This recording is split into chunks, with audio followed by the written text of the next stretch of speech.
The Nimble with Numbers team presents Chalked Blocked with Bo Big Time McBrayer. I gotta know what a $5 shake tastes like. That's hot. That's hot. I want winning, folks. You don't know diddly. And his partner, Scott Stag Simpson. Do you know who I am? Trying to put Tiger Bomb on this jungle's nuts. That's cute. I remember when I had my first beer. I gotta catch a glimpse of these warlocks. Let's make a move.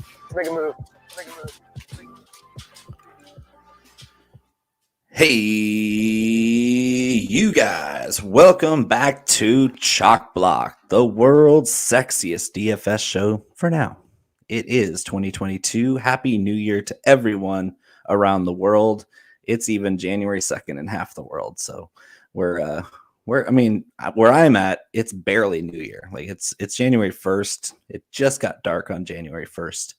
And Scott's been living in the dark for what, 3 days now? Isn't it still Christmas where you live? No, it's Black Friday. Right. Yeah. I got to go on today. I can't wait for those Cyber Monday deals. Everything you want for Christmas this year. Yeah. I still haven't missed that shipping deadline from the USPS. Well, you're good. Long way to go. Hope my wife likes the gift I got her.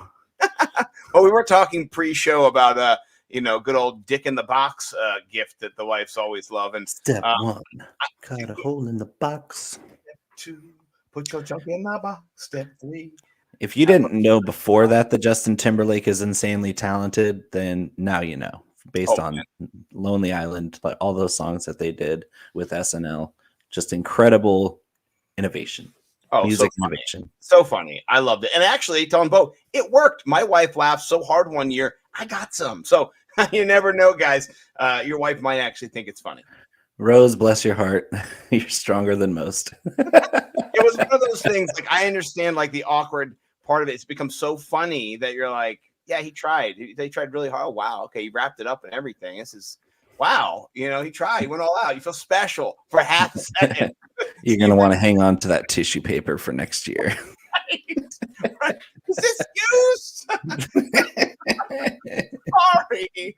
But anyway, I'm super excited to be here on the day after New Year's. So I guess what's New Year's? It's day after New Year's Eve. So New Year's Day. It's New Year's Day. It's the first day of 2022. I'm ready to win some money. I'm ready to chop it up with you, my friend Bo McBrayer, Bo McBigtime on Twitter, underscore in the middle of the Bo and the McBigtime. But let's get into the slate. I'm going to pull up our slate walk. But before I do that, Bo, where can people find you in case for some reason they have not been able to find you yet? Well, if you're watching, you can see my Twitter handle right here in the lower left of my picture at Bo, B-O, underscore McBigtime, McBigtime. It's kind of a combination of my name and my nickname, which is Big Time, given to me by Vince Swift. Shout out Vince Swift on December 29th. He was a year older. His birthday is the same as my daughter's birthday, the same as my sister's birthday, and the same as the OG, the greatest of all time. The person who is probably if you were to say single-handedly why fantasy football podcasts exist on the internet, Matthew Berry. Happy birthday to Matthew Berry on the 29th, along with my sister, my good friend Vince, and my 9-year-old daughter now. Crazy. She's 9. That's wild. Happy birthday to little ads. Bigger now, right? She's a monster. Yeah, crazy. Right in between mine, who are going to be 11 and who are 8 right now. So 10 and 8 right now, 11 soon. But man, time goes by fast. Cheers to your daughter, to Matthew Berry. May they both have a great year. I am not going completely sober in 2022, not like that. I'm not drinking beer this year. Just going to cut it out. Going to stick with the fine alcohols and spirits. What I have here is the Balvenie. It's my favorite, and it is a rum-aged cask, 14 years mature rum casks. This is the shit. This is my favorite one. Make a man. It's the delicious nectar of the gods. Cheers to you, brother, and to Matthew Berry and your daughter. I got the good old Buffalo Trace. It's one of the go-tos. Luckily, in California, there's a lot of bourbon bottles I can't get because they're allocated, and California doesn't get a lot of them. And there's a lot of people in California, if you haven't heard. Some people. But one thing that we do get a lot of at a really good price pretty regularly and readily available is Buffalo Trace. And so I can get a bottle of Buffalo Trace anytime I want. Just go to the grocery store down the street where I get my meat potatoes, get yourself a bottle of Buffalo Trace for $23. And that's as good of a daily drinker as you're going to find for under $30 a bottle. Yeah. Well, I think I might have to get myself some Buffalo Trace here in the Maryland, in the DMV area, because I'm going to be having spirits regularly, but a little bit of spirits. So I'm not going to be indulging this year. I'm going to be, if anything, being more frugal with my drinking, but enjoying better alcohol. So it's smart, and you don't pee as much because we drink a lot more beer to get there. You know what I mean? Than it takes with a whiskey. Because a whiskey like this is 90 proof. I'll drink some up over 120 proof, and it just like you're sipping it. You're not drinking it to get a buzz. You're drinking it because it tastes good, and the positive effect is if you drink enough of it, you get a buzz that makes you feel amazing, bulletproof, dangerous even.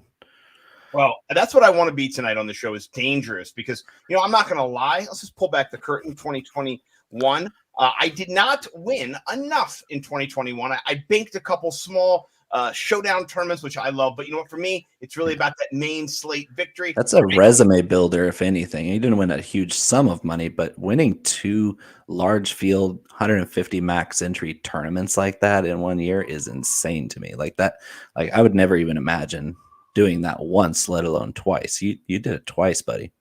Well, I'll just say this. I think that even though I've had less success this year than last year, I've learned a ton, particularly from you and from other, players in the DFS community and Salvetri, Mike Collins, by the way, our boy Cash Collins. We do a weekly contest with him. He got 236 fucking points last week. That's insane, folks. That's winning you 15. I was like, I had a great week last week, and I posted it, and he was like, drum roll, and just whipped it out and thumped it down on the chat. And I was like, damn, dude, I knew he liked Joe Burrow and Jamar Chase and T Higgins as much as I did, but he had a lot of other guys in there too. It's like we had the same double stack that was killing it for DFS. You could have played theoretically last week. You could have played a 5 Bengals stack and won a ton of money. That's how explosive and balanced across the board with points scored. Obviously, Higgins and Burrow were massive, but look at Tyler Boyd, 2 touchdowns, 2 long touchdowns. Right. Jamar Chase was the least of the values, but Joe Mixon had 2 touchdowns. This was the bonkers game. Well, you built your bankroll on that game for sure last week. And I got to say, over at Nibble W Numbers, I'm pretty sure your boys had Joe Burrow in your run backs. If you go take a look at our Cash and GPP builds, we're going to both be saying play him. I'm just letting you know that's kind of how it goes. Normally, we're on it. Now, we haven't put it all together in one single lineup yet to get you that 250 last year. But we've been hitting individual players out of the park. So if you've been able to kind of piecemeal and build your lineups off of both. We're giving people the keychain with all the keys in there, and it's up to the individual person building on their lineups, whether it's through an optimizer or by hand. Like we use both now, but like back in the day, we would just do hand builds as many as we could, or as many as we felt was necessary for that particular slate. Now that we're using both, it's kind of cool to see our consumers, the ones that read our stuff and look at our stuff and watch this show, like what kind of iterations they come up with in a creative way from the plays that they're getting from us, and they're winning good money. I'm extremely proud of some of my individual fans. I got a few of them out there that like, hey, we love what you do and we're going to follow you to the end. And I was like, that's really flattering. I can't believe there's anybody out there like that, even if there's only 3 of them. Hey, you know what? I love your fans because they talk shit about me too. So they really do. Fans. Yeah. No, they don't talk shit. They just say that they like me better than you. Oh, right. They like you, but they love me. It makes me feel good without jumping on you, because you're sometimes you're too easy of a punching bag, to be honest. I'm too good looking. I know. I'm too kind. You're too charming, too humble. Touch me. You're so modest. I know. And listen, I pray every day. I'm like, God, make me not as good looking. And then it's just like the CD Carter effect. What are you going to do for guys like us? It's a burden we have. But anyway, I'll say this. I love how the truth is, let's be honest here. We're all working and struggling and fighting to survive in this world. You have been kicking my ass head to head. We're going to get to that at the end of the show. It's called a tease, but let's just say it. You are 9-7 against me. And so there's not Aging Jeff Fisher. Yeah, there's not a Nice. not to be 7-9 or fucking 8-8. But we are, and I am, which I'm grateful to be. But let's just say you in the last 25 matches or so, you've beat me. I won 7 or 8, and you've won 18 or so. So that's I saw the DraftKings tracks it all, and they got our whole like all head-to-head wins and losses, and I was happy to see that, because not only am I beating you, but I'm scoring points in the range that would beat just about anybody, and that's what I'm hoping for, is not just to beat you, but of course to turn it into real money. Yeah, you have to actionize these things, and so I mean that's what I've been able to do in some of those smaller, showdown tournaments. But I want to actionize this weekend. That's what we're about too. So shout out to Craig. 14-game main slate. It's massive. Great time to get in, Craig. This is the time to put $100, $200, $300 in this weekend. Have some fun. Let it dance and play around with it. And so he says, been learning a lot this year, mainly sticking to cash. Well, welcome to GPP, right? Yeah, it is smart. Build your bankroll and then jump into GPP.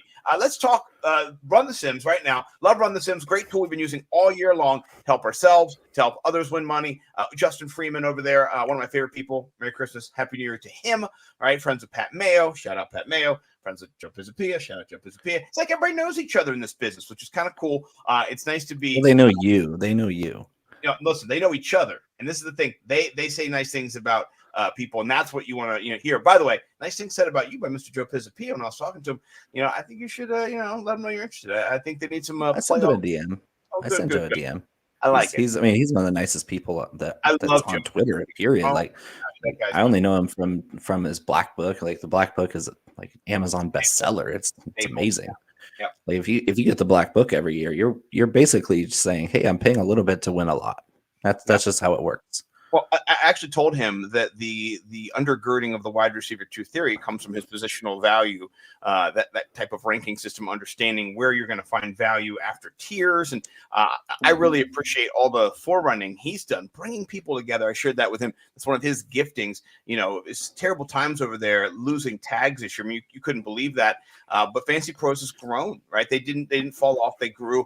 And, really, it's not because of one person, but I can say they got such a foundation there. They have a bunch of people, but Joe Pizzapia working behind the scenes to bring everybody in and to be there in this time. It's been great, man. He's a humble guy. I love him, and he can kick your ass too. So I talked to him. He's a stunt coordinator for movies. He's got people be in the John Wick films. The guy is a legend. And you look at his headshot, and you're like, yeah, that's a stunt coordinator. That's exactly.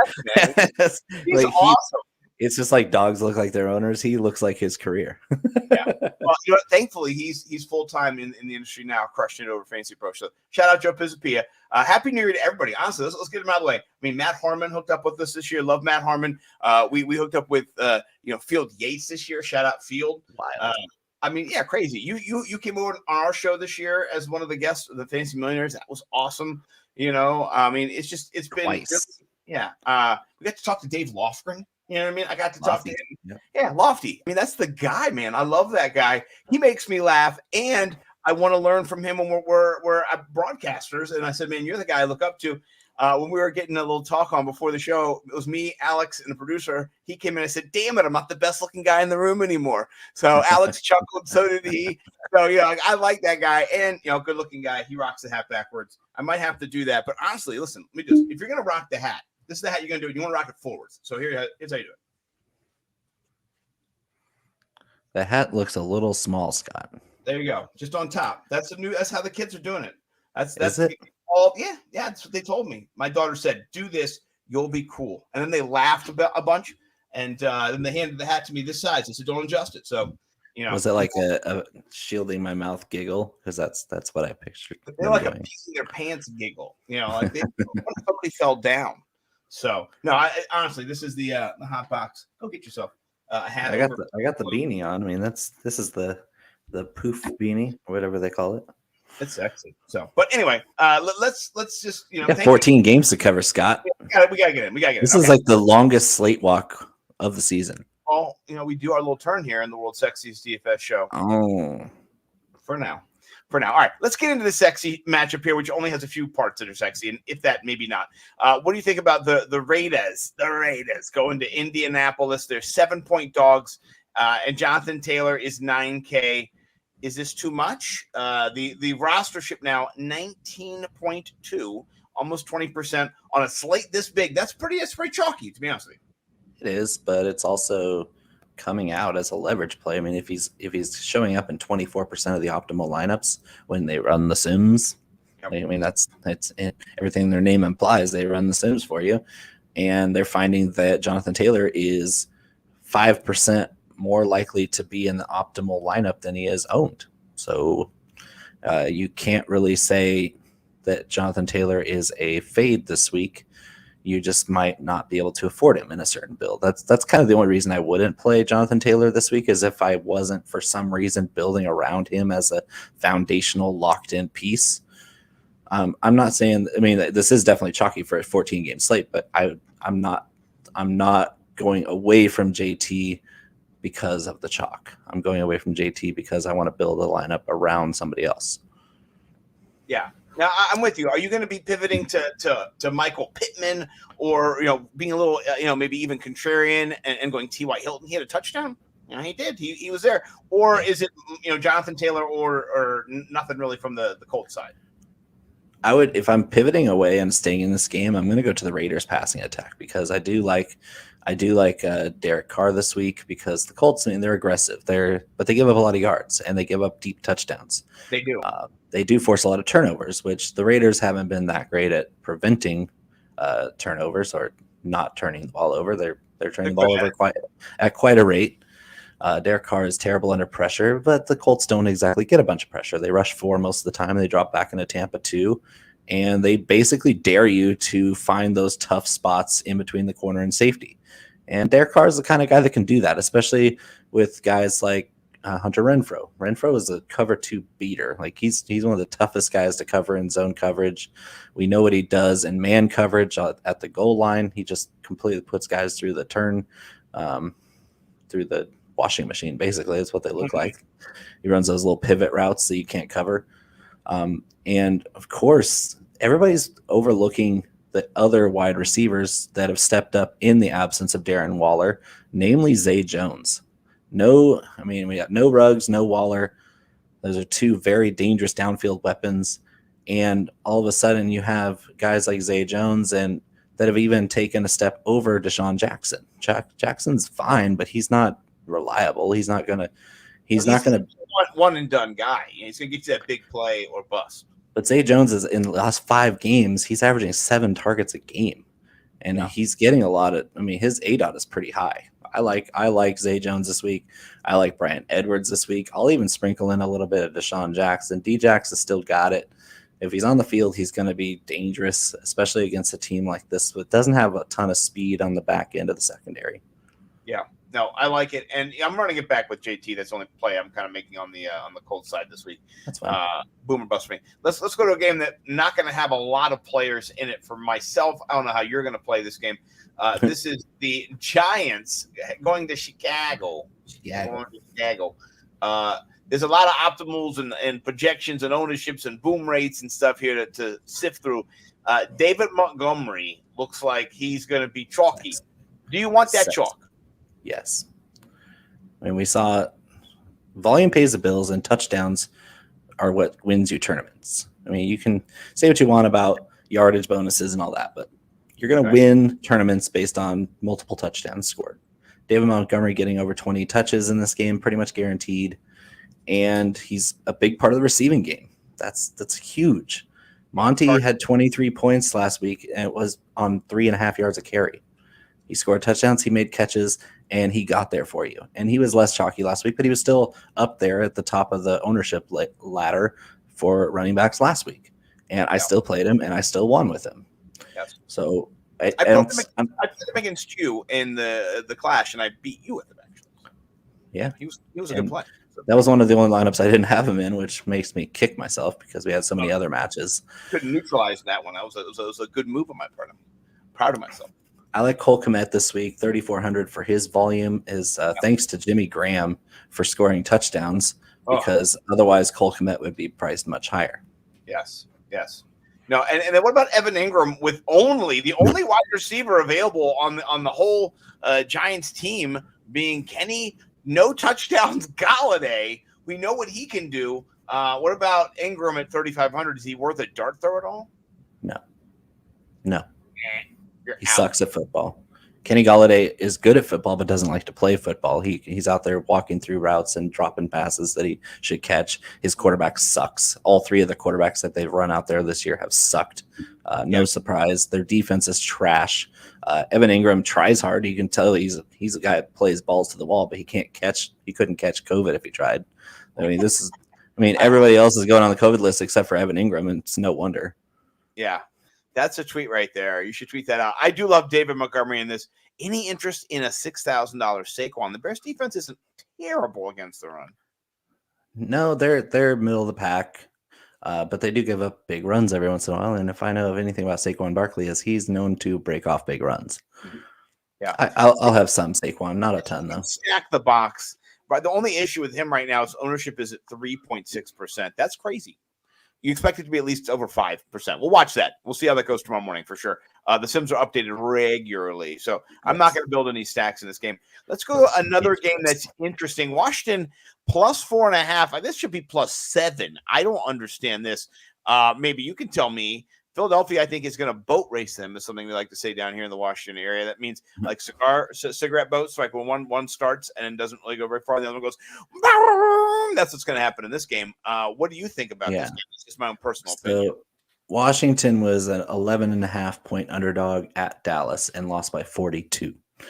So if I'm just doing the simple math here, I'm going to multiply their spread by 4, and the Philly's going to win by 16.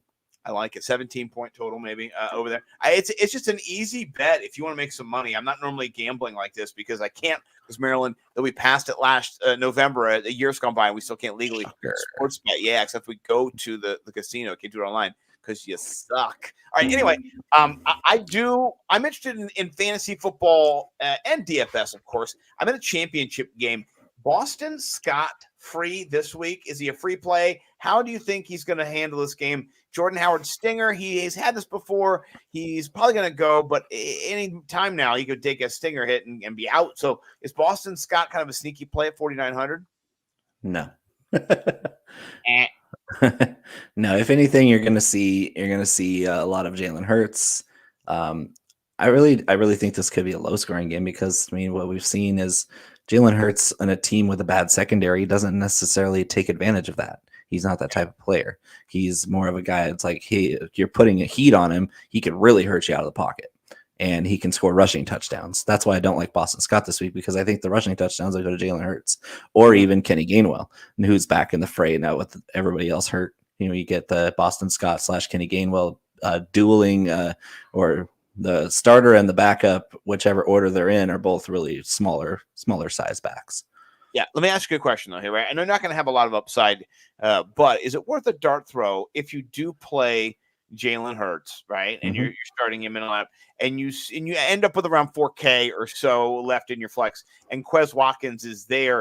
Is Absolutely. that worth a stack attack? I thought so. Tell me more Absolutely. about what you're thinking in that. Is it the downfield volume or the air yards? How's it working out for him? It's kind of all the above. Quez Watkins has been very inconsistent, but he's a big play waiting to happen. He's just a really fast guy who makes great plays in the open field. And this Washington secondary, man, we saw it last week where Dallas pretty much did whatever they wanted the first 3 quarters of that game. And even in the fourth quarter when they pulled everybody, Malik got loose for a long catch and then a touchdown. And it was just like, okay, you have backup offensive players in the starting Washington defense, and Dallas is still scoring points on them. This is not good.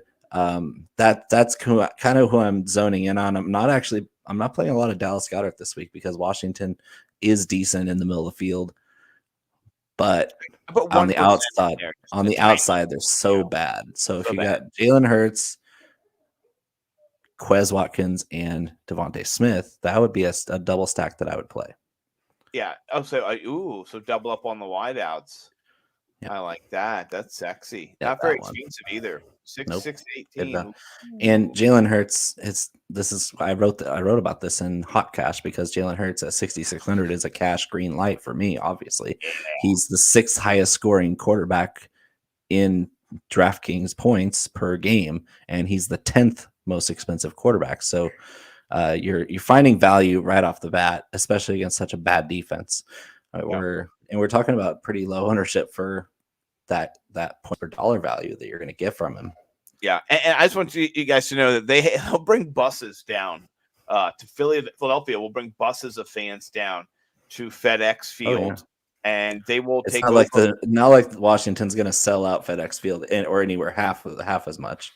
No, Washington is back to the doomsday scenario where people are putting tickets on people's cars, for free. People are like, calling the police, like someone broke into my car. Left me Redskins Washington football team tickets. That was an old bit people would do when they sucked. They would break in people's car and leave football tickets, like good ones. The police are writing tickets for littering. Yeah. So, but I think Philly will grab those tickets up. So this is an onslaught for me. Let's jump to a game that I love. Ooh, it's gonna be fireworks.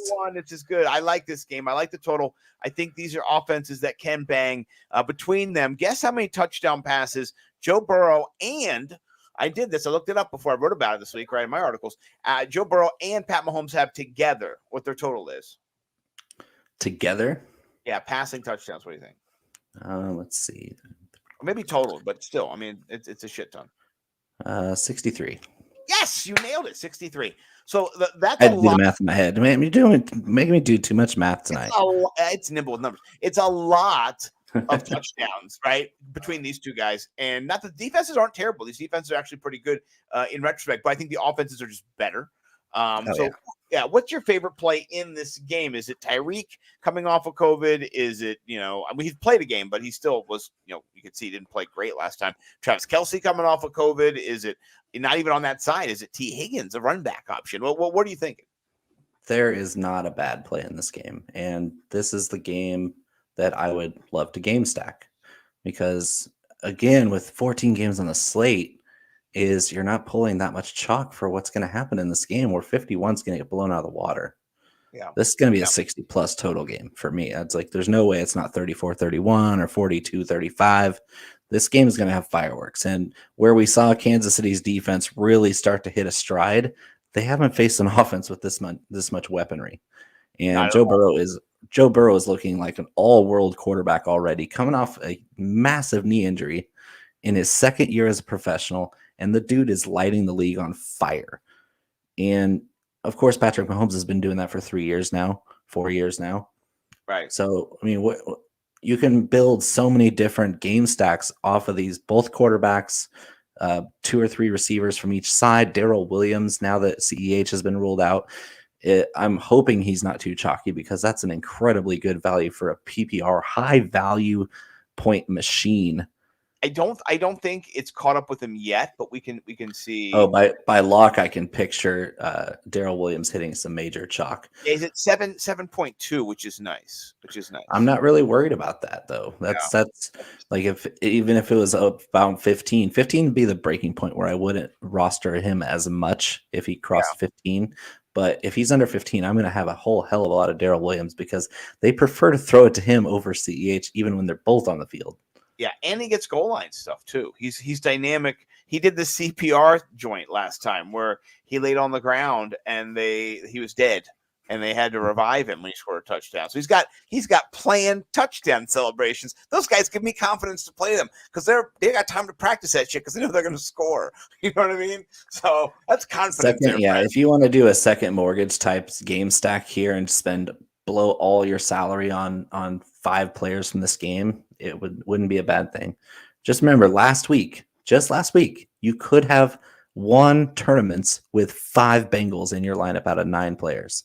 Yeah. Well, here's the stack I just did: Mahomes, Tyreek Hill, Williams, and then Mixon and T. Higgins. What would you want to change it to someone else? We got Chase.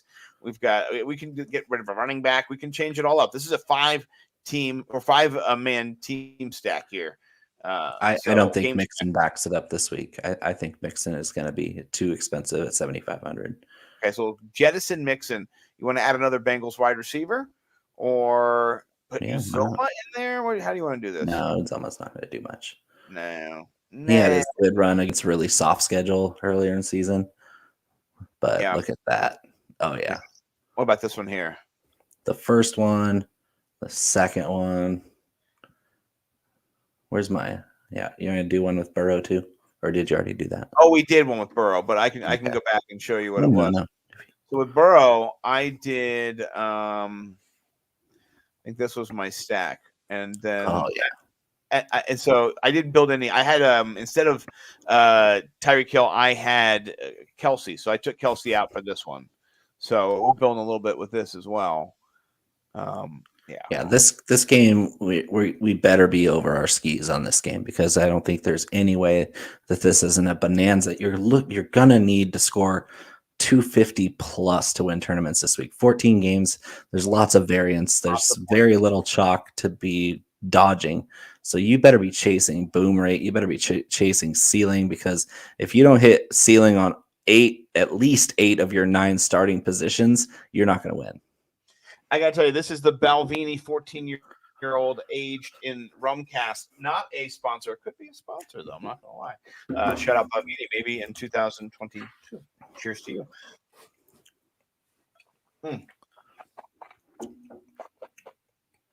As soon as you swish it around your mouth, it just warms your soul. It's perfect. All right, let's talk about this next game. I got some plays in this game.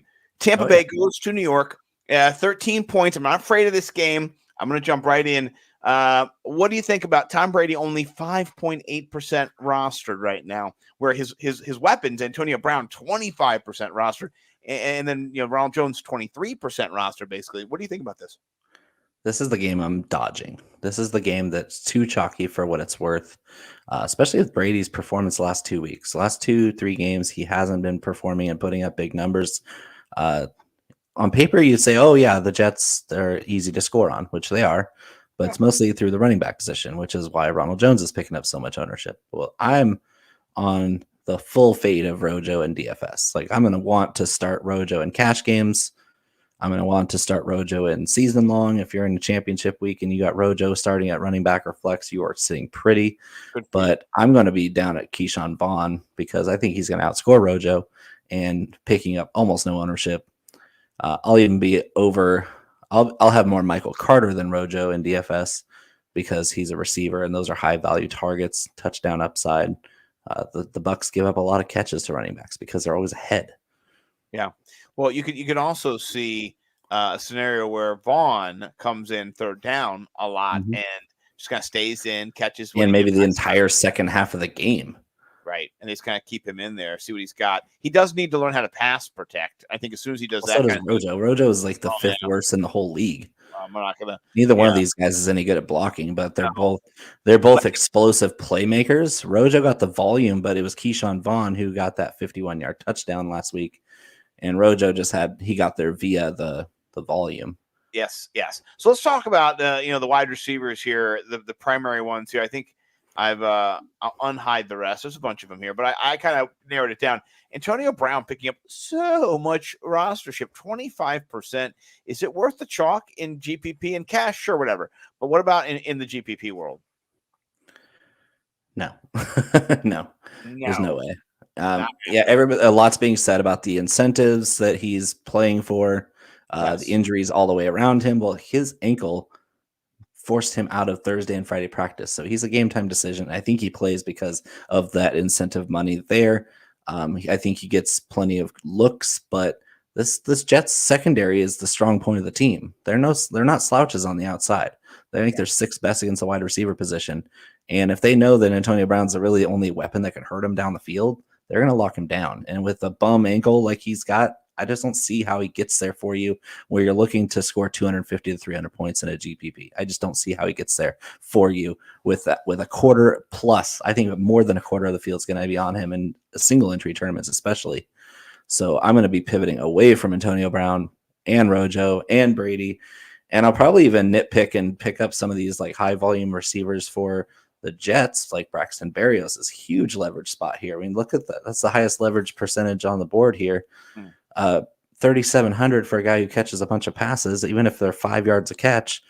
That's easy money at 3,700. Oh man, is he in my lineup against you? He is. Okay, yeah, he's got to be right. Like I'm kicking myself. You build so many lineups sometimes. You're like, did I include him? Oh, please, God, I hope I did. Oh, good, I did. Okay, thank God. But you rightly deleted a bunch of these other guys. But the same reason I'm going to be high on Michael Carter is because of Berrios too. Like the short passing game in garbage time and catch up time, right? It's going to be really heavy. Yeah. And Rashad Perriman, revenge game narrative. Other than that, I couldn't tell you why you would play Rashad Perriman other than revenge. That's it. Nothing else. And then on the tight end side, Bray, you can sneak him in. He got a touchdown last week, 2,900 if you're dumpster diving. But, the money probably is on Gronk because he's got a good matchup. PFF gives him one of the best grades. I think he's going up against, is it CJ Mosley? Let's look. Let's not speak out of our arses, right? Let's use PFF. They've got quite the tools over here. I appreciate them. It is CJ Mosley. 20% bigger advantage than the second best one. I love it. It seems good. That's not good for the Jets though. His PFF grade and coverage. No, he's a run stopper. He's a big run stopping linebacker. And he blitzes the quarterback sometimes too. You see him in there getting sacks and everyone too. So yeah, he's not out there in space. Great player, but trying to cover Gronk is that's actually a big chore. So you should pivot. People should pivot. Same price, by the way. Gronk and Antonio Only Brown. 8%. Yeah, it's a great pivot on his own team. And more touchdown merit. Like I expect him to score a touchdown, more likely to score a touchdown than AB. He's had 90 of them with Brady. So I like that familiarity for sure. So I'm not going to build any stacks here, but you can play them with a stack of Brady if you want to. Oh, yeah. But I'm just we're not worried about that now. All right, let's talk about a game that I know you and I both love, and that will be stacks. There will be stacks from this game for sure. Run back, stack attacks, run backs all around the board. The Los Angeles Rams are visiting the Baltimore Ravens plus 5.5. I think this should be a little bit higher. Lamar Jackson, does he play? That's the biggest question. I hear Lamar is not going to play. No, there's no way. He was limping around a couple days ago. Didn't look like he could run. They've been pretty hush-hush about the ankle injury, but just looking and walking through practice, it didn't look good at all. It looked like a high ankle that's really painful. Very, very limiting of the mobility. Like you cannot run and cut on a high ankle sprain. That's especially if that's your entire game. Like Lamar Jackson's never hurt. That's what's weird about this injury is he hurt his ankle passing, and all these naysayers are like, oh yeah, that's why you can't trust mobile quarterbacks because they're always getting hurt. Like that's the first time Lamar Jackson's ever been hurt, and he did it getting on a pass play. Yeah, and this is his whole game is mobility, buying time for passes down the field to his weapons, breaking off big runs. Like that's his whole game. And the only reason Huntley didn't play last week is because of COVID. So now that he's back, I think he's going to have a really tough time. This Rams defense is going to pin their ears back, and they're going to be really, really tough on Tyler Huntley this week. I am akin to agree with you on this. Now, speaking of trying to get somebody there, we talked about Antonio Brown, one of those incentives. I tweeted it out. Adam Levitan. Adam Levitan tweeted it out. I quote tweeted it, put it in my article over at Nimble W Numbers. But somebody else who also has some incentives that were embedded in that tweet, Cooper Kupp, right? To get 2,000 yards, he's 220 something yards away. This is a great opportunity. He is $9,500. This is Christian McCaffrey territory, right? Priest Holmes should have been this high back in the day. What do you think about this? Yeah, it's really hard to avoid. The only thing I can say about for tournament play, for cash game play, it's just like JT, where you're like, okay, the only reason I'm not playing Cooper Kupp in a cash lineup is because I'm building around somebody else. And the somebody else is usually the other one. Like I'm not playing JT because I'm building around Cooper Kupp. Or I'm not playing Cooper Kupp because I'm building around JT. It's really tough to wedge them both in there. I have a couple lineups with both of them wedged in there with a bunch of little value plays because I'm looking for that big splash. But Cooper Kupp, the only reason I'm a little bit hesitant is because of the embarrassment of riches in this passing game. Because Stafford's going to have whatever he wants against the secondary, and his receiving core outside of Cooper Kupp is actually pretty damn good. So I can very well see Van Jefferson, Odell Beckham, even Tyler Higbee, who's a pile of trash for a player. He's gonna be up there as a chance to hit a ceiling game because the Ravens cannot cover anybody. And we saw that last week. Look what Joe Burrow did to him. Right. Well, the price difference here is $4,000 between Odell Beckham, basically, Van Jefferson, Cooper And Kupp. So no chalk whatsoever. none. So you could almost put them both in there in a stack and just fade Cooper Kupp. Right. But how are you dealing with Sony Michel? Because apparently word got out after I went on Fantasy Pros. By the way, then the word just went. They skyrocketed. I've been watching his ownership just go. Thanks a lot, Fantasy Pros. And we try to keep secrets around here. I was off him anyway. This is a pass funnel defense, right? And right. I don't expect Sony was getting 25 carries a game. It's crazy. Well, Sony's been great. Like, he's looked great on the field, and he's going to get volume. I just, again, like, don't fall for these pitfalls when you have a quarter of the field on a guy who doesn't have a big ceiling. Sony Michel's not going to give you that game-breaking, slate-breaking game in this week. Well, he's not. I'd rather have our boy Daryl Williams. If you look over here at him and you stack him up here with Sony, the difference in rostership 15% is just astronomical. Same price. I would argue, even though the projected ceiling is 2 points in favor of Sony Michel, I would actually flip those. I think Daryl Williams has a 30-point ceiling with his receiving ability because he's going to be in more of a shootout game. I think the Rams are going to handle business with Baltimore, and they're in a playoff push. They don't have anybody behind Sony Michel. Darrell Henderson's not coming back anytime soon. And so if they get out to a big lead in this game against Baltimore, Sony Michel's not going to spend the whole game on the field because they do not want to lose him. Yeah, no, I agree. All right, let's build a stack without Cooper Kupp. We got the Jefferson stack, and then let's build one skinny stack with the Kupp. Because you got a little Kupp in there, but also a little Odell. I saw a stat. And can you run one back with Mark Andrews, please? Oh, I forgot. Of course, yes. That was a given there. You might as well do a run back with Rashad Bateman too. Oh yeah. Do you want me to put them both in or just drop them out? Just one at a time. Yes, good sir. Yes, of course. Ah, yes. There we go. A little that. Okay, Marcus Brown. Yes, the next page. Yes. Okay, there we go. Oh yes. Okay. All right. That's sexy. All right. Let's jump to a game that is quickly ballooning to 17 points for the New England Patriots. All of Jacksonville, apparently, way to go, Ron DeSantis, governor of Florida, has COVID. And so this team is. Did that make them worse, or is it a neutral thing? I think they're going to get bludgeoned, I think, is what's going to happen by Damian Harris. That's my only play, really, from this game in the defense. I'm stacking Damian Harris in the defense and cash for sure. I'm not sure he's not a great tournament play either. What do you think about Damian Harris this week and kind of what the New England Patriots are going to do to the Jacksonville Jaguars? This is the weirdest non-chalk that I've seen, and I think it's because of his price. I think so, too. He's like 1,000 more than last week. He scored 3 touchdowns last week, so his price went way up. It had to, right? He had to, and I don't think he's going to do that again. I think he's get you 20 points. I think it's a solid 20 points and out of him. I'm kicking myself because I had pretty much all my lineups last week were Joe Burrow stacks, and that was what I ran out there against everybody but you, which blew my mind. I was like really, I had 80% exposure to Burrow et al, and I had 2 lineups that didn't make the chop. They didn't leave the chopping room floor. And those 2 lineups both had Damian Harris with the Bengals double stack. And oh my God, it was sick because I usually throw at least every lineup into one tournament. And there was 2 lineups that didn't, for whatever reason, I just missed, and they didn't get added to any contests.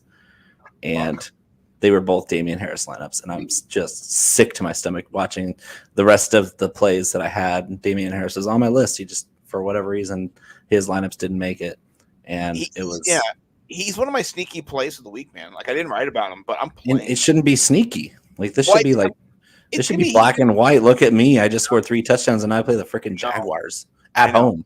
And Ramondre Stevenson coming off of COVID-19, you're just worried about him conditioning wise. Maybe he does get in there, but why do you need him? You don't need him. You got Damian Harris. So, and if you're not going Damian Harris, I think Hunter Henry is a nice sneaky play too at 4,200 because somebody is going to get a bunch of touchdowns I don't think it's going to be Mac Jones, but it kind of makes Mac Jones a little viable, but still barf, kill. No, but I kind of like Mac Jones this week. I'm not a huge Mac Jones guy, but Mac Jones with Hunter Henry, just a simple skinny stack like that. Yes. Because they're going to put up some points. Oh yeah. Yes. If you're not playing the Patriots defense, there's not many on the board that have higher upside. No, they're going to get you 20 points, and that's crazy from a defense. But that's what you need. You need a red hot fire defense. And do the Damian Harris New England defense stack, or do the Mac Jones Hunter Henry stack. That's what I would do. Yep, 100%. I agree with that. Let's get to a game that I really do like. Just on one side, on the Buffalo side, maybe with the Kyle Pitts. You can run back with Kyle Pitts. I'll say this about Kyle Pitts, right? Kyle Pitts is a guy who's going to get a lot of volume. He maybe will get a touchdown this year. Maybe I'm praying for another Kyle Pitts touchdown. Yeah, one more will be nice. But let's talk about the other side quick, because they're the side we want to talk about. Josh Allen, don't fade me. All the Josh Allen. You're a fucking idiot last week. Even though I was going against the Patriots defense, I still am the best in the league. Yeah, he is the best in DraftKings. He scores the most quarterback points. He's only behind Cooper Kupp on the point total, and it's by 2 points or 1.2 or something, 1.5, something like that. So I love Josh Allen. You say he's going to what? It's almost like he's good at football. Oh, it's like he's really good at football.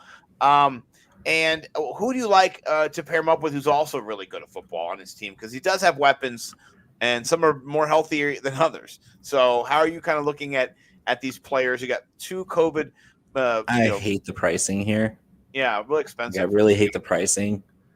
I'll have some Singletary with the Bills defense, similar to the Patriots defense and Harris stack. That's really similar stack for me. Singletary and the Bills defense, Josh Allen, Stephon Diggs. Go right to the well. Get yourself that really stable, high ceiling stack. Atlanta can't cover anybody. Their front seven doesn't exist. It's a myth. And if you think AJ Terrell can cover Stephon Diggs, you're crazy. Oh, yeah. It could be a Diggs double touchdown day for sure. Not that you can't trust Cole Beasley, but his price is too expensive. I'm not trusting him at 4,900. And then Gabriel Davis, Isaiah McKenzie there. Maybe. Talk about a price hike, 1,300 from last week. I played him everywhere. Still didn't win as much as Collins, but yeah, wow. I would play McKenzie over anybody else besides Diggs if you're going to double stack it. What about Knox? Is Knox worth a stack here? 55, that's expensive. I'm playing Pitts more than Knox because $400 difference. Pitts is a better player. Yeah, it's just I think Pitts. This might be the game where even if it's in garbage time, where the Bills drop back into soft coverage and they just let Kyle Pitts get a bunch of volume. Yeah, and maybe not a touchdown, but 8 catches for 100 yards for Pitts has been kind of his midpoint where he kind of ends up every week these days. You don't really need it. I mean, he's the tight end 6 on the season with 1 touchdown. Right. If that doesn't tell you how good this 21-year-old kid is, it's insane. If you invested in Dynasty, you're really pleased. I sold all my I mortgaged every bit of my futures to get Kyle Pitts if I didn't draft him. Yeah, I like it. You're the John Helmkamp of JT. Is you're that? I have a lot of him too. Yeah. I like that. Let's talk about the next game, Miami Dolphins, featuring one of between you and me, one of our favorite players here in Jalen Waddle. I would say, how is he not getting marked up each week? I don't even know. This is like the healthy DeAndre Swift paradox, where early in the first half of the year, DeAndre Swift is averaging 25 fantasy points a game, and his price would not move. It wouldn't go up.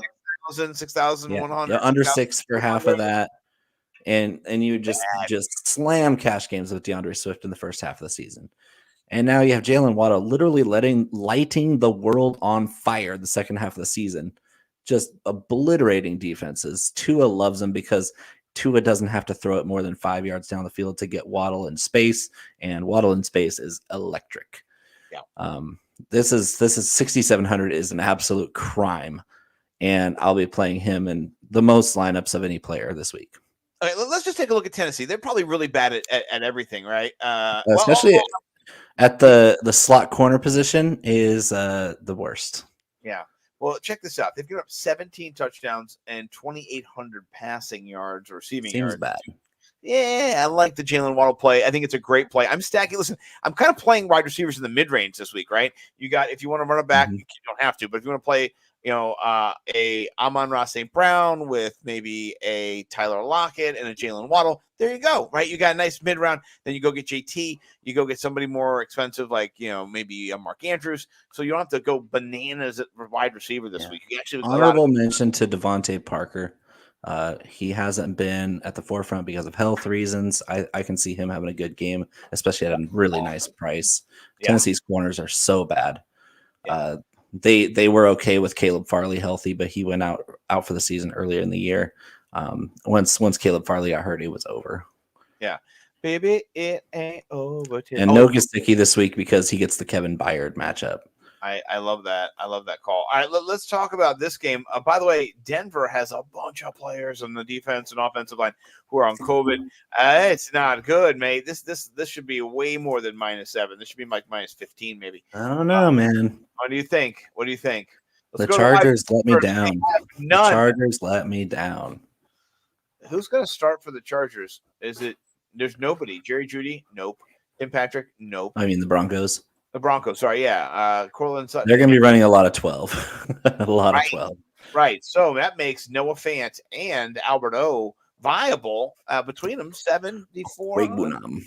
Yeah. Albert Okwuegbunam. Yeah, I can't say that twice if you paid me. Oweg, you bum? Okwuegbunam. Oweg-Kubum. Yeah, I'm not going to get it. Like the tree, oak?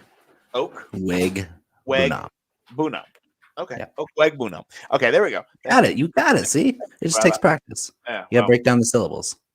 It's multi-syllabic, right? Yeah. So, I like both those prices. But what do you think about the running backs here? Javonte Williams and Melvin Gordon, both a little injured, a little banged up, right? Javonte Williams, though, priced up a little bit.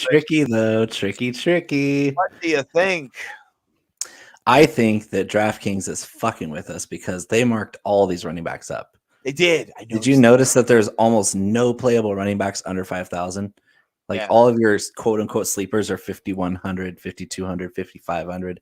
And last week it was like you could play 4,300 Justin Jackson. Even Vaughn, Vaughn is 5,200. You're like, thanks a lot. You're taking away my choice. Thanks, Dick. What if Le'Veon Bell plays too much? Yeah, thanks, Dick. But yeah, the algorithm is really fucking with us at the running back position because it bunched everybody up into that middle category. Like you're basically on a 14-game slate. The reason why there's no chalk outside of Jonathan Taylor is because there's so many guys with decent matchups that are at the same price point. So you just put $6K. I mean, what the hell, man? What are you doing? It's mean, especially with Eckler back. That's messed up. It's messed up. Well, just like a couple weeks ago, Alexander Madison before Dalvin Cook caught COVID was at 6,800, and you're like, what the hell just happened? Because this dude is literally worthless if Dalvin Cook plays. Literally worthless. He's worth 0 points if Dalvin Cook is healthy. Yeah. And playing on or not even healthy, just like I have my arm in a sling and I'm running for 200 yards, and Alexander Madison is literally worthless. And Dalvin Cook goes out after the prices are released, and they're like, "Oh, great, Madison's going to be a value." 6,800. No, he's priced up. It's not there that no certain guys. How do they know? Well, no, they Madison's always kind of priced up. They do that just regularly every week. Weird, I see. Though. It's not nice. Well, because they know you can go out. They're trying to take away your joy. Madison's been priced above DeAndre Swift more times than not this year. It's crazy. It's nuts. Let's talk. Yeah, it's crazy. Let's talk about a game that I actually am excited about, and so is everyone else apparently. And this is Houston traveling to San Francisco, -12.5 for San Francisco. Ladies and gentlemen, ladies, fellas, South Metro, we'd say, what the fuck going on here? Projected ownership of Trey Lance, 16.3%. It's the highest on the board. What are you going to do with that? You're going to fade it. But 4,800 is hard to fade in cash for sure. But what do you think about in tournaments? That's the highest, that you're getting there. It's really high. I'm not worried about it. Not worried about it. This is the chalk that has the most upside. Therefore, do not be afraid to play Trey Lance in a tournament because he's going to be worth more to the rest of your lineup than anything he could do in points. And guess what? His ceiling is 30 Yeah. point ceiling. I completely agree with that projected ceiling. Trey Lance with his rushing upside and all the weapons. We're talking about the weapons. Trey Lance doesn't even have to be good to put up 25 points in this game. I know. 4,800. No, I don't care. I would play Trey Lance at 25% rostered. You're going to wake up tomorrow and be 25%. It's going to be because what you can build around Trey Lance is worth more than that chalk. So don't be afraid to play Trey Lance. He's going to unlock the rest of your lineup. You're going to need all the salary you can get to hit 250 to 300 points this week. So let me ask you a question. Would you do this? This is a stack attack I wanted to build with you. This is one of my favorites. I've been waiting to unleash it upon you. Tell me what you think, right? I'm going to have a double stack, triple. This is a game stack, right? Yeah. Trey Lance, Debo, Brandon Cooks, George Kittle. That's the one. Oh my gosh. This is the one I've been thinking about a lot. I think Trey Lance, he did focus on Debo when he was there. I think George Kittle was out for part of one of those games, got injured. So maybe it was only Debo's season because of that. But I still think both of them can see 8 to 10 touches, targets, / whatever you want to call it in this game. And they're high value given Trey Lance's mobility. And so, yeah, you're looking at a nice upside on all these players. We just saw the Houston Texans beat the LA Chargers. They're in it to win it. 12.5 point spread. Do not be surprised if the 49ers barely win this game. Like barely. Like Trey Lance, I think, is a solid lock for 2+ turnovers. That doesn't kill us in DFS because they're only -1 on DraftKings for each turnover. You can fumble one away, throw a pick, or throw 2 picks. Fumble one away, it's only -3. I'm not worried about Trey Lance in DFS at all. Brandon Cooks is from Northern California. Shout out Stockton. Brandon Cooks going back home to the Bay Area. He's gonna be first game off of COVID. He lost some weight, not a big deal. I'm not worried about Brandon Cooks. Everybody's like, oh no, Brandon Cooks. Like Brandon Cooks has got Josh Norman this week. And this is not the Josh Norman that we remember. This is the Josh Norman that is going to be a cakewalk for Brandon Cooks. And Davis Mills loves him some Brandon Cooks. And Davis Mills went to Stanford, also in the Bay Area, even though he's from Georgia. Davis Mills, Stanford boy, thrown to a Stockton native. This is going to be a shootout game. So I would not be afraid with the secondary that the 49ers have being covered up by their pass rush. Is if you get Davis Mills and one of those little hot streaks that he's been on every couple of games, Davis Mills is your sneaky stack with Brandon Cooks running back with Kittle or Debo or both. I'm not afraid to play Davis Mills, even though all the optimizers say I'm stupid. Davis Mills has a 25 point play at 5,300. I'm not afraid of it. 5,500. I put a little swizzle on the sauce there. So nobody's going to have Davis Mills. Nobody. Yeah. Except for your boy. So when it goes down in flames, you know who to blame. I'm kidding. All right, this is the but game. That's the kind of that. But this is the week you're going to have to do that in some places. Of course. I think it's a good play. If you had to pick one, though, let's say you cannot afford both because you're a squeaker and you went to get Cup or JT and you're just like, I can't put Kittle and Debo. Are you going Debo or Kittle? Who's your guy? Ugh. I know it's Kittle. terrible. More naked. More. Yeah. I mean, no shit. I don't even know. I'd probably split it in the middle. Ayuk is a great little flyer option. 1% pickup. He's got plenty of capability. And you think downfield passing, you don't think Debo. You really don't think Kittle either. I think Ayuk. You think Ayuk. You think Jawan Jennings. You think Kyle Juszczyk even on the wheel route. Oh, yeah, the wheel. I like it. Speaking of wheeling back into his form, Dak Prescott rolling off of a terrible 2-game stretch there where you can smell the stink all the way here in Maryland where I started. I doubled my underdog best ball winnings just on that game because of how much Dak I had with all the Cooper and attack. I like it. I gotta go check. I think right now I'm invested $350 in and I'm winning $430 or $440, something like that. So we'll see how it ends up. When's it end? Does it end week 18? Is that the end? Yeah, it's regular season. All right, man. Let's keep it rolling. All right, let's talk about this game. I do like Dak at 6,700. He's just a little sweet sauce in this lineup this week. What do you think about Dak and who you stack attacking with him? It's the whole rigmarole. You got the Cowboys receiver roulette, and I correctly predicted Amari Cooper last week, but it's not easy to predict which Cowboys wide receiver is going to go big. And the last few weeks before the Washington game, it was none of them. Yeah. I would say this week I'm leaning towards the values around Gallup, even though he's picking up some chalk. No, he's not. Yeah, he is. Okay. 15% is pretty high. Yeah.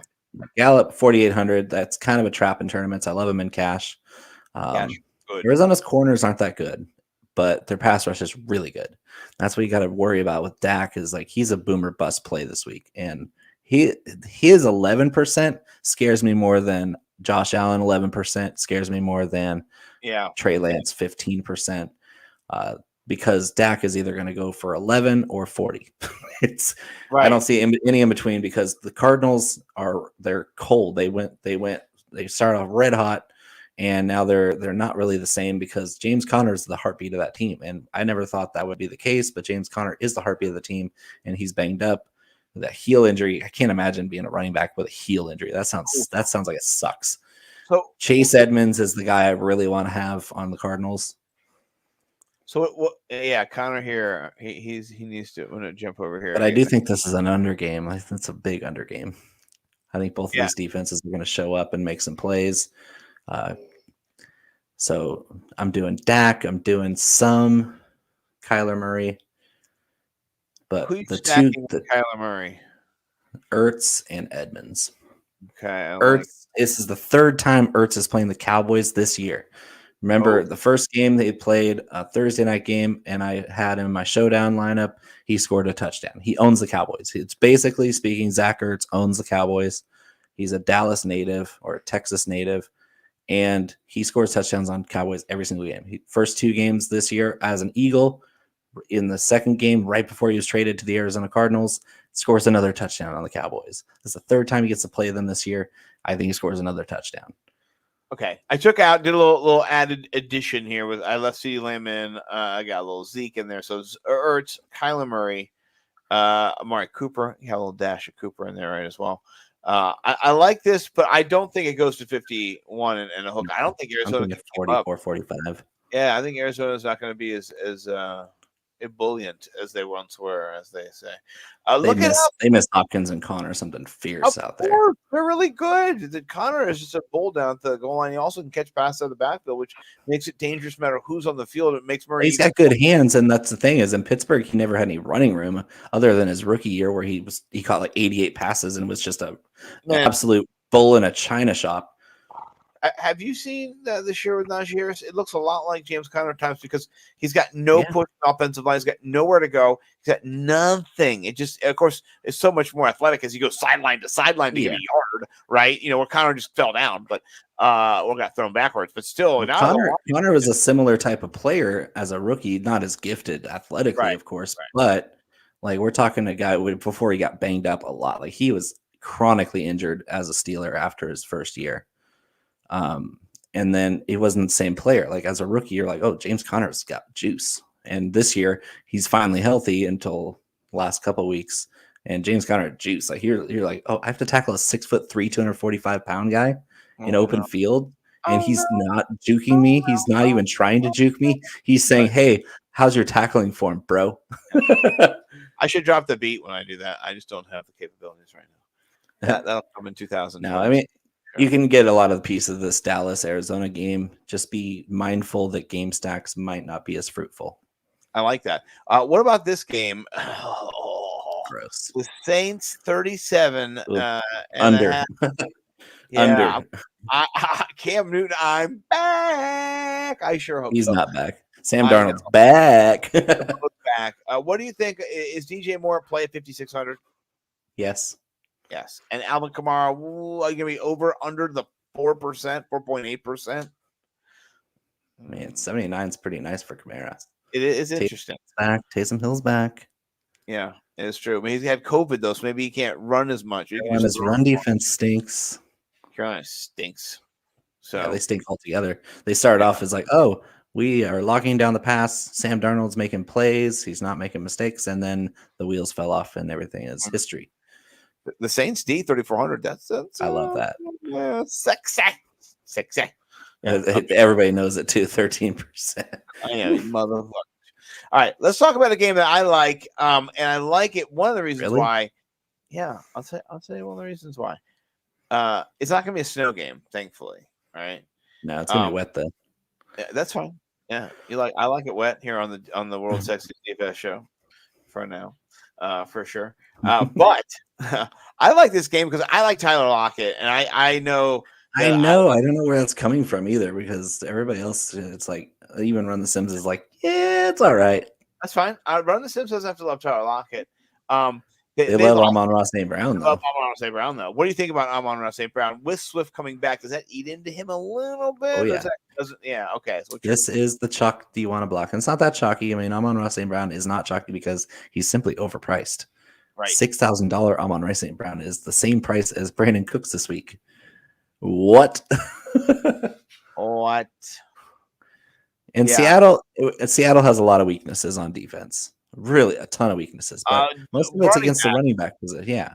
Right. So everybody's kind of like, oh, be cautious about DeAndre Swift. It's like, I don't believe Kyle Shanahan a word he says. I believe every word Dan Campbell says. That dude is 100% genuine. He answers every question with integrity. He hasn't lied to us once. He's open with the media. He's open with everybody. And he says DeAndre Swift looks like he's brand new and ready for a full go. And this is a perfect matchup for DeAndre Swift.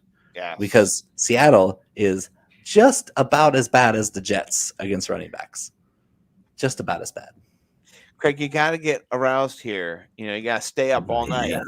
When I was growing up, USA used to have a program called USA Up all night, and you'd stay up and watch sexy time movies that were, they wouldn't show you anything on cable. Yeah, but it was pretty fun. So you got to stay up all night. I'll say I like Rashad Penny at 6,100. I'm gonna fade them here. I think they get more than that. His base projection. I think his ceiling is closer to his base projection. I don't understand. So where did that number come from? Who do the Seahawks have running the ball? Just it's Rashad Penny. Just him. And DJ Dallas is banged up, so it's gonna be him and Homer. And I know Pete Carroll doesn't like Homer that much. No. Well, this is good for us, right? For Swift. And then just look at the Lions are right there on the top. They're right there. They've given up. If you count the 8 and the 15, 23 touchdowns. Homeboys and girls, double stack those. That's why I like dueling banjo stack of running backs in this game that nobody's going to be on. Yes. And here's the thing: I like Tyler Lockett because I think that there is potential for him, and I'll show you one of the main reasons I do like him is this. Right? It doesn't mean he's going to get the volume, but there you go. 99. That seems good. 99 out of 100 seems good. Gives him one of the best ones this week. I mean, look, also up there, Cooper Kupp, Antonio Brown. I like those guys too. AJ Brown. No, Antonio right underneath. Yeah. Antonio's got a bad wheel. AJ Brown. My God. Debo. Amon-Ra St. Brown's up there too. But if there's somebody who's going to get behind the defense for big play, it's Tyler Lockett. And here's the problem. Sal Vetri was on him too. So I picked him, and then Sal did that one dude about him. I was like, I knew it. But that's okay. I think you're going to fall flat on your face with Tyler Lockett, and especially because he's in the Clash lineup. That's okay. I think he's going to get outscored by your other guy that I like a lot more, Braxton Berrios. Braxton Berrios is going to outscore Tyler Lockett this week. Oh wow, that's a bold prediction from Bowman's Big Time. Shock. Not a plant. As bold as his small batch hot sauce here. Hot box gourmet hot sauce, the world's most deliciously intense condiment. Go over to bigtimeflavor.co, right? Is that right? Yeah, and get yourself some, my friend. Hot box. It's sexually delicious, right? That's what it says on here. Anyway, don't want to get Craig too aroused. That's what he warned us in the comments. So Craig's got a hot sauce bottle in his pocket right now. Yes, he does. That is the slate walk. Let's build a Millie Maker lineup. Actually, let's run the Sims. We forgot to run the Sims. So run those Sims. Run the Sims. Let's look at some of the lineups. Freeman's running the Sims for us right now. Look how fast he is. Oh man, Justin's just putting hard work into it. It's taking a little longer. He's putting extra. It feels like I'm running at an incredible rate of speed. An incredible rate of speed. It's millions of data points being. Shout out Verizon Fios. Yeah, no. You know what? It might be that I needed to refresh my Sims, and yeah, I noticed your spreads were a little different than mine. Yeah, see, illegal formation. You got 2 guys. You got 6 guys in the line of scrimmage, just like on the Philly special. Should have been called for illegal formation. It was illegal for sure. So sometimes you just have to log back in and hope it has your Sims able to run. Okay. Oh, you got to go back to main. There you go. I'll go to main. Okay. All right. Then we'll generate our lineups. Generating. If I get another illegal formation, we'll just have to jump over to the lineup builder because it could happen again. I don't know. Every once in a while it happens when they update the Sims. You get a few of those situations, but I've talked to Justin about it before. He lets me know you come back later, but on our show we can't just sing around do nothing. So I feel like mine only took about a second. Did you run them yourself? You could share your screen. I just ran it. It took 2 seconds. Okay, then why don't you share your screen? You do that? It's on my iPad. Oh, you son of a bee. Okay, give me your favorite. I can read you off my lineup because this is sexy. Okay, read it off. So Trey Lance. Yes. Jonathan Taylor. Of course. Michael Carter. Why not? Antonio Brown. He's there, yes. And a couple value receivers. Deontay Harris, New Orleans. He was up there. He was up there as a leverage play on Run the Sims. 3K. The other leverage player, Braxton Berrios. Oh, I love it.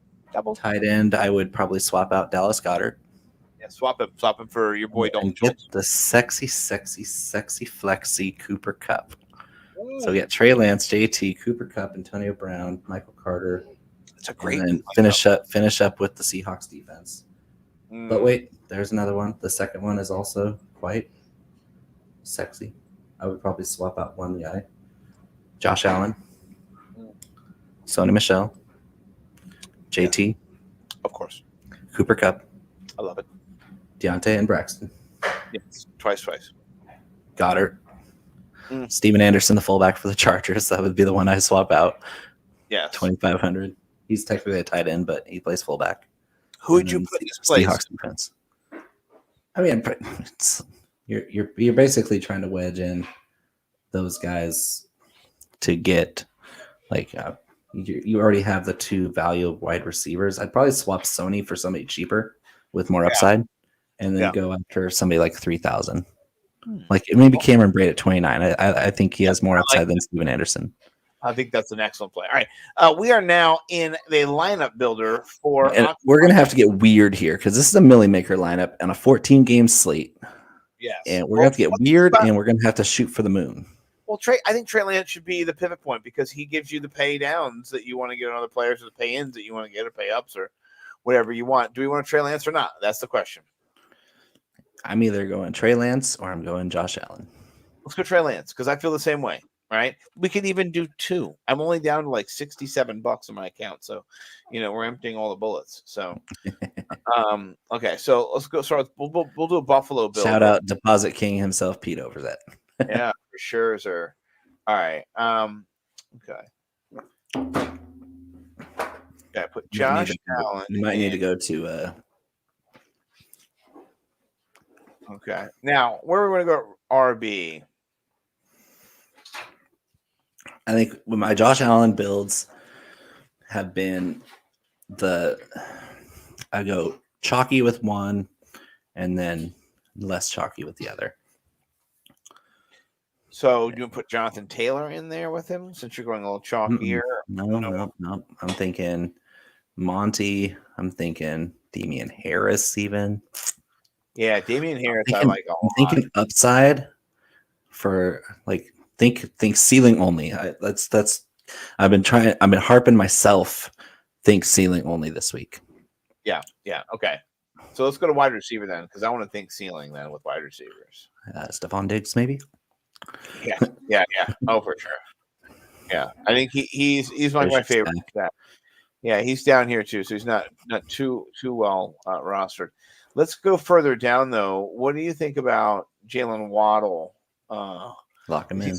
You got to have in there. Yeah, I think he's got a lot of potential. Okay, so far we're looking good. We've got Josh Allen, David Montgomery, Damian Burning Harris. through the salary. Yeah, well, that's fine. Let's go put our defense in since we've got Damian Harris, right? Pats. I want to get the Pats. Like, there's just no other defense. So now we do have some money, but for wide receiver, do you want to put Barrios in there or Deontay Harris? I think either one of those guys is viable. Barrios. Yeah, and this makes it so easy here on the tool to go over and find Damn Jets. Yeah, the Jets. All right, and now we've got. Okay, that's not too bad. 67 total for our flex and our tight end. Let's go tight end first. That way we can just get rid of everything else. Yeah. And then we'll get rid of the Jets as the team. Okay. So how expensive do you want to get with the flex? We don't have much left, so yeah. We in tight end land? Hold on. Yeah, we're in tight end land. We need to be in flex.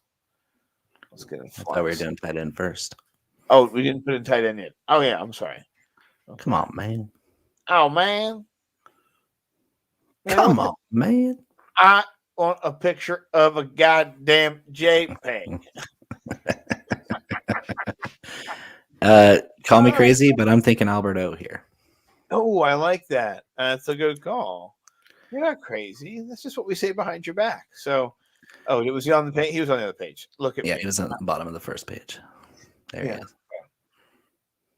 this him here? Yeah. Okay. All right. That's good there. And then 37. Okay. Let's go to our flex. Next page. I usually expand down to 50 entries so I can see bigger. 50 entry. What do I have it at? 25. Go down to the bottom left there. Drop down. I think I'm finally getting into the zone. Look. Oh, here we go. Okay. Hey. So anybody you're interested in here? Nope. We already got Barrios. We might have to go with Harris again. Harris on top of him. Or go double tight. Yeah. We got Joshua Palmer if you want to put a Joshua P play in there. I don't know what you think about that. Wesley. That's interesting. I mean, has anybody nobody's gonna have Antoine Wesley. Yeah. And he's been him and like have you seen the target volume that he and Ertz have been getting the last 2 weeks without Hopkins in there? It's insane. Ertz is averaging, I think he has an average of 12.5 targets per game last 2. What about Cole Kmet? I like him. Yeah. The a cash play for me. That's like he's gonna give volume, but like when they get down to the red zone, they're looking for the tallest guy on the not him. Yeah. Yeah. So I mean we could go Wesley. That's a crazy play. You're gonna have to. Do we have enough upside? That's the only thing I'm worried about. Do you want to switch out one of those running backs for maybe Daryl Williams, who's cheaper, more upside? Maybe switch out Monty. Monty's the chalky one. I think I'd rather have Daryl Williams. That way we can spend more. Okay. Maybe at tight end. Yeah. Okay. Let's do that. Like Alberto, he's fine, but I'm thinking we got to score 250 plus. Yeah. Okay. So let's go down to. Let's just do it like this. I like Daryl Williams. I think he's a good upside play, and he's not. He might get 10 catches in this game. 7% roster. It just doesn't make any sense to me. All right. So, do you want to upgrade to Noah Fant here? We could do that. I think he's 1,400 more. It leaves us with 3,000 for our. Do we trust your lock? I mean, we already have one of the Broncos in there. Maybe we don't. Maybe that game is just so terrible. So he's got to throw the football to somebody. Does he though? I don't know. So let's see. We'll get rid of Alberto and let's just take a look at tight ends. And I'll get rid of the teams. Okay. You're there. So what are we thinking? What's our highest? You want to go Ertz? That's my favorite play on the board. All right, let's put I think Ertz in he's there. locked Oh, percent. it is this not enough. Okay. Yeah, we're screwed there. Well, all right. Sorry, Ertz. You're just too sexy for us. We gotta go a little lower than Ertz. Higby at 4 is interesting because I think they're gonna have everything they want. Yeah. Higby might be the best play. Let's put Higby in, and then Just crazy enough to work. How much is Deontay Harris? he's 3K. He's 3K. 3K flat? Yeah. Are you serious? Yeah. Fuck So, it, let's do it. Yeah, I mean, we've got 4 more K if you wanted to, go up. Is there anybody who's 44K who's in here? I mean, Noah Fant is 44. If you want to go Fant over Higby, we could still. I'm not big on Fant though. I just don't trust Drew Lock. Like the only appeal to Albert O is that he's really cheap. What about Foster Moreau? India is bad against the tight end. Are they though? They're not though. Let's go look and see. And Foster Moreau hasn't done anything. No, he's not. So let's take a look. Yeah, they're third worst, but but I think the Ravens are like right there. See, the Ravens are just they're both right there. They've both given up 8 touchdowns. And how many people are going to be like all over? Like even if they're off cup, they're going to be all over Jefferson and Beckham.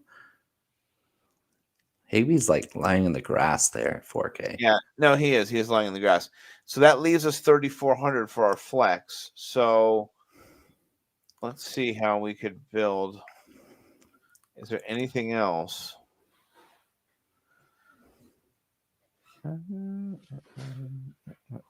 Okay. Oops, I think I went too far.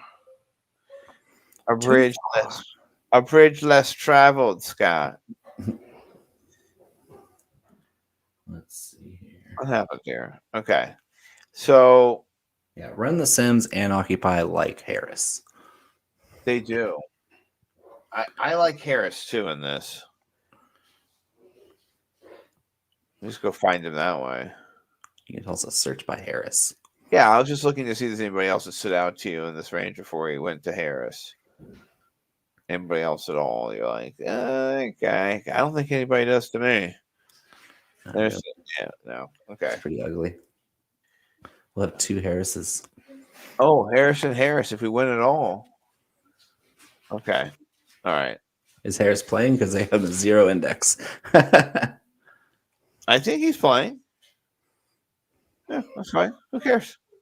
I'm pretty sure he's playing. If not, we can change the lineup. I'll check in the morning. We got 400 left too, so. Yeah, okay. So read me back our team. We've got Josh Allen. Yes. Daryl Williams.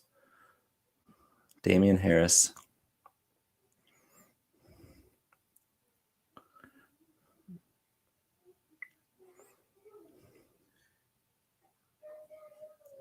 Stephon Diggs.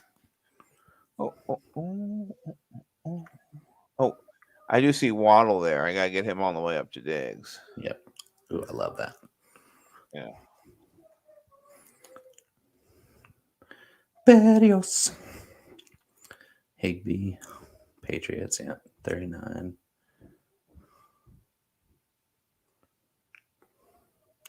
Ooh. Joel Everett's interesting, by the way. You know who's really interesting that we could really be different on if we have Damian Harris and Hunter Henry at 42. Do you think they both get there?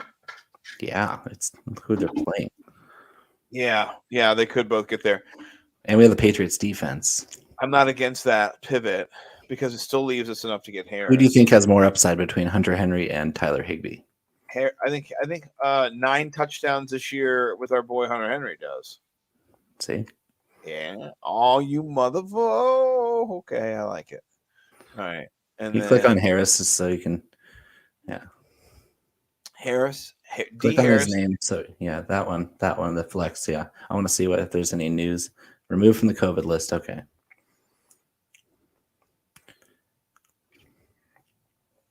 And he was the one with the viral video of him taking his stepdad's last name. That was a really cool video.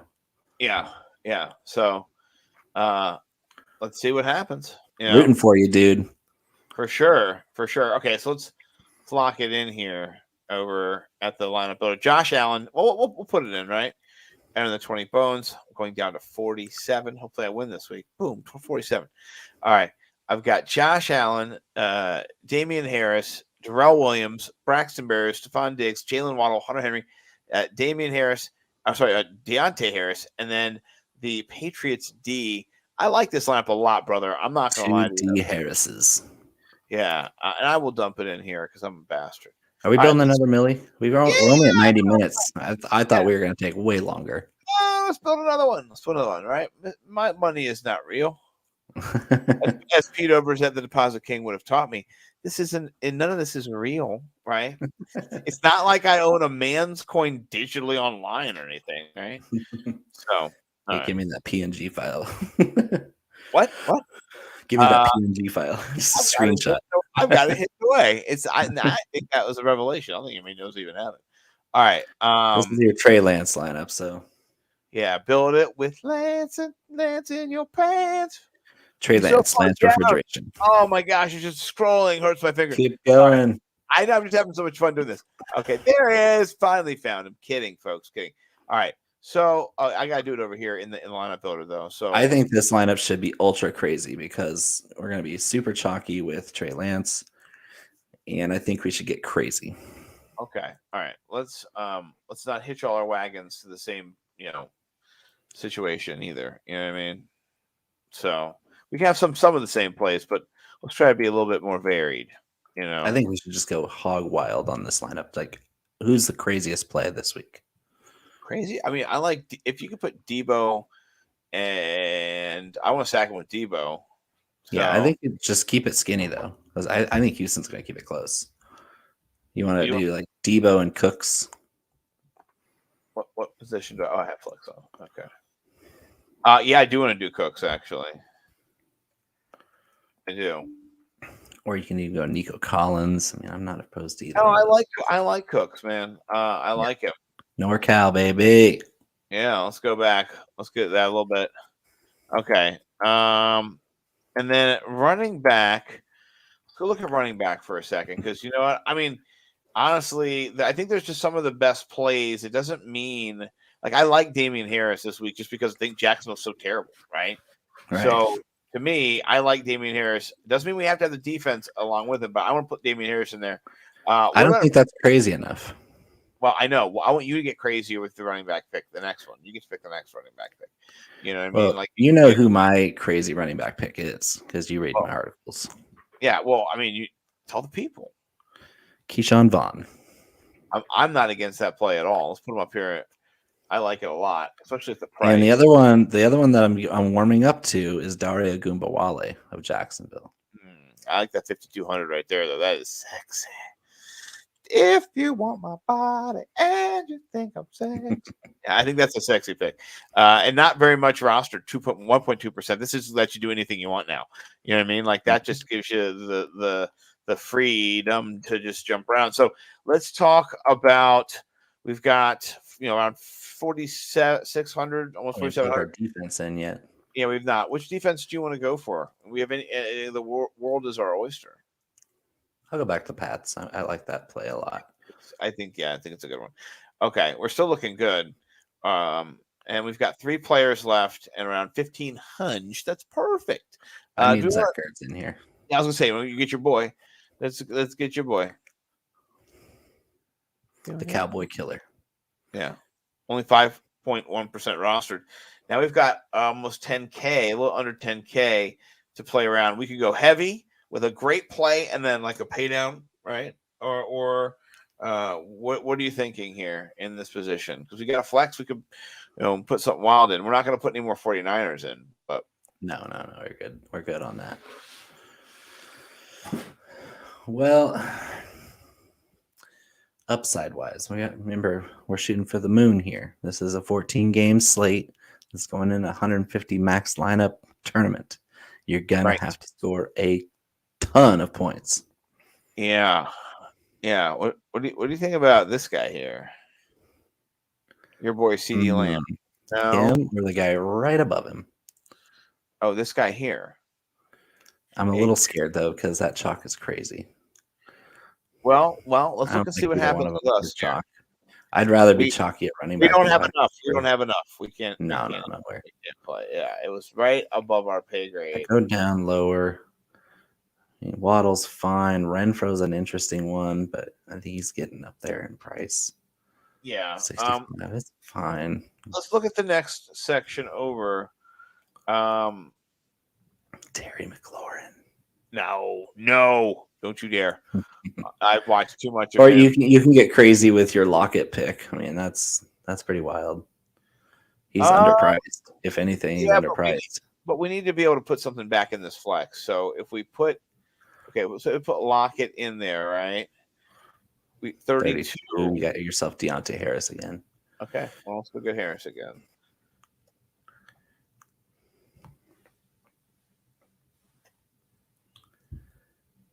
I mean, no one's going to have this roster at all. Which is crazy because we started with Trey Lance and Deebo Samuel. Right. Well, Debo's only 5.8% owned, I think. So, price is pretty high. That's pretty nice. Yeah. Well, let's say we didn't do Lockett, right? Let's just get drop Lockett, and then 66, nice. Yeah, let's see who we have, who we can actually get besides him, at 66. So, Amari again. David Montgomery, Renfro. You could go Javonte Williams if you think he's going to get over. You got Ronald Jones if you're going to go heavy chalk. But we still have enough. We're only at 54. The heaviest chalk with Antonio Brown.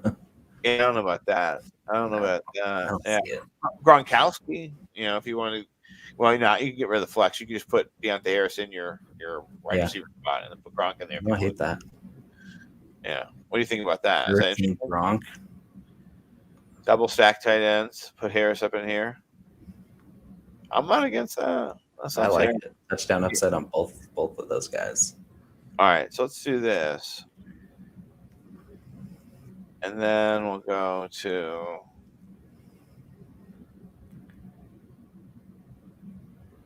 Okay, yeah, 65% rostered. We've got $400 left. We could even, if there's anybody above Harris, do you think there's anybody above Harris? 33. Somebody's at 33. Let's go back and just check for sure. Oh, Brian Edwards. You want to go Edwards? It's crazy. Nobody's gonna have Edwards. Yeah, instead of Nobody's Harris. gonna have Harris either. But what do you think? Who gets more? I mean, it's a higher game script or higher game total. they're like two completely different players. Harris is your gadget slot guy, and then Brian Edwards is your big hulking downfield guy. Well, let's go. Let's just check it out, right? I mean, no one hurts to look, right? It never hurts to look. I mean, that's what we said when we were walking around in Amsterdam, and then it did hurt to look. So I'm kidding. Yeah. Okay. So Roxanne. we've got Brian Edwards right here. Nobody has him rostered. Pretty high index for zero rostership too. Yeah. If we're not other players, I mean, that's about it, man. I mean, no offense. And I mean, DraftKings really twisted the knife this week on pricing. They were like, "Hey, you're just gonna have to pick the right guys." Yeah, right, which is fine. I'm okay with going Edwards though. Is that cool? Yeah, I like his upside. Okay. Boom. And now we only wasted $100. So, all right, It's still way different. Like that's a bonkers lineup. Oh well, you know what? I'm bananas, bananas, right? So, I mean, what are you gonna do? I still don't get why Keyshawn Vaughn's not picking up any chalk at all. Because as much love as Rojo got last week, he's still one mess up away from Bruce Arians said, "You know what? Forget it." Right. Like Bruce Arians has Rojo on such a short leash. It's insane. And Keyshawn Vaughn's a way better pass catcher. Like, way better. Light years. Rojo has bricks for hands. And Keyshawn Vaughn was basically a pseudo wide receiver at Vanderbilt. Gronk smash. And we got 2 pieces of that Tampa Bay blowout. I like that. We got the first half part of the blowout and the second half part of the blowout. For Gronk in the first half, Keyshawn Vaughn in the second. All right, I'm down. All right, let's get some quiche. All right, I got to put one more in there, just one more, just to leverage me. I'm down to $21, $4. Nice. I was hoping like be 69 something, but nope. All right, it'll be much higher come tomorrow evening. I hope so. All right, let's jump in here. Okay. The Beards and the Bellies. And I need to wrap this shit up. I've been toying with you. Oh, there we go. Go ahead and do a little read for me. I got the deuce in the trunk of my car. Yeah, I referenced a little Sublime here. Last week was the first loss I've ever taken to Scott in Capricorn season. That's true. Last year I went undefeated through Capricorn season, which was a month long. Yeah. Astrologically, this was a devastating defeat. I don't even know if astrologically is a real word, but I definitely plugged it in. Yeah. The margin was as narrow as 2-2 Atwell's 2-2. As the Roman calendar flips, so too will my strategy. I have blistered old Scotty Stacks with a more aggressive approach in the past, but I'm rolling it at 22, firing from both hips with ivory-gripped revolvers. The West was won with goal-of-fashion, whiskey-induced violence. This season's Clash series will be won with a figurative version of the same. I know it will taste sublime. And, yeah, look, it looks awful familiar. Trey Lance, Keyshawn Vaughn, Daryl Williams, Brian Edwards, Cooper, frickin' Cup, Jalen Waddle, a little bit of Kittle stack action, and then, of course, Michael Gallup, a nice low-price value receiver, and the Dolphins defense, because Tennessee has very little weaponry left. It's just pretty much A.J. Brown and Dante Foreman, and that's it. I like your lineup. I think my favorite play is this wide receiver stack right here with Kittle. It's scary. That's nasty. Because if Vaughn does what I think he could do, you're screwed. Like I think the difference is if I'm right about Vaughn, you have no chance. But if I'm wrong and Vaughn just doesn't do anything, then you have a really good chance of beating me. Yeah. All right. Well, let me read mine. We'll jump out of here. Football is a game of inches. I barely scraped out a victory last week against Bo, just by the skin of my point. Less than 1 point. Just by the skin of my late swap teeth. Josh Palmer was the difference. I cannot celebrate too much because I'm still down 7-9 and in desperate need of a victory. If I have any hope of pulling off a miraculous comeback in our DraftKings season-long head-to-head championship, I have to win this week. A $100 bottle, but it could be more, of whiskey bourbon goes to the winner and off-season bragging rights. I'm rolling with proven performers like Jonathan Taylor and Sonny Michel, and volatile upside plays like Tyreek Hill and Trey Lance. Bo and I only share one common player, Trey Lance, which means we are in for a hell of a game. We're always kind of overlapping, so I'm really excited that we're not playing same place. Happy New Year, hopeful. I knew this was going to happen too. Yeah. It's a 14-game slate. Yeah. So, and I got Trey Lance, Sonny Michel, Jonathan Taylor, Braxton Berrios, Antonio Brown, Tyreek Hill, CJ Uzoma, Tyler Lockett, and the Broncos D. I hate the Broncos D, but that's all I got left. Yeah, that's all the money I have. Afford much. What is your favorite play I have? And then what's your one that you go, that's a stupid fucking play? I don't like the roll down a little bit.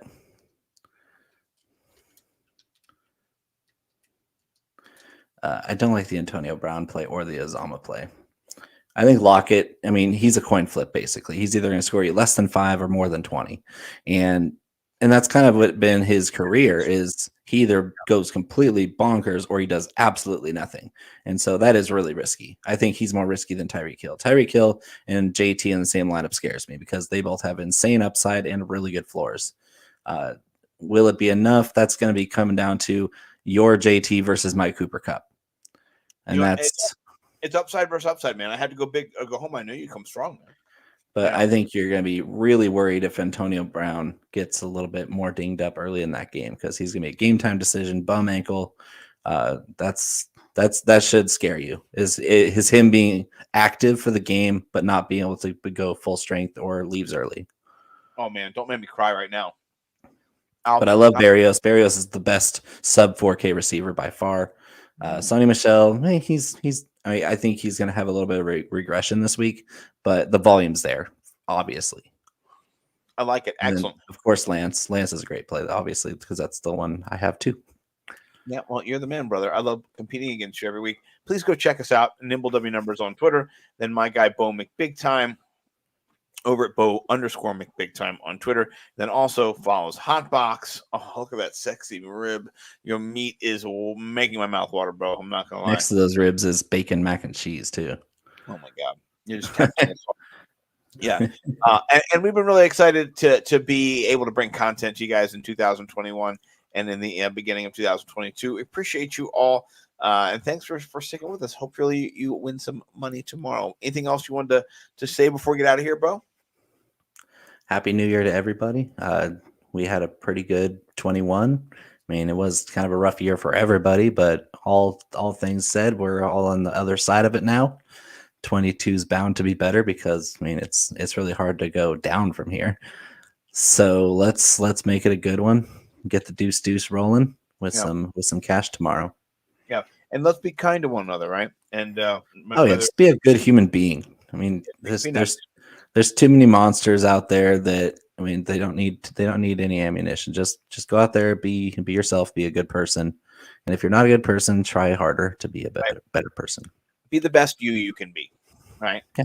Unless you're William, especially you, Scott. You're being such a scumbag. I'm trying. Tired of your shit. Yeah. Aren't we all? You know. Yeah. Well, this is me. Everyone knows I'm a big scumbag. But I'll be honest with you, I had a great week. I took time off, and I did not tweet a bunch.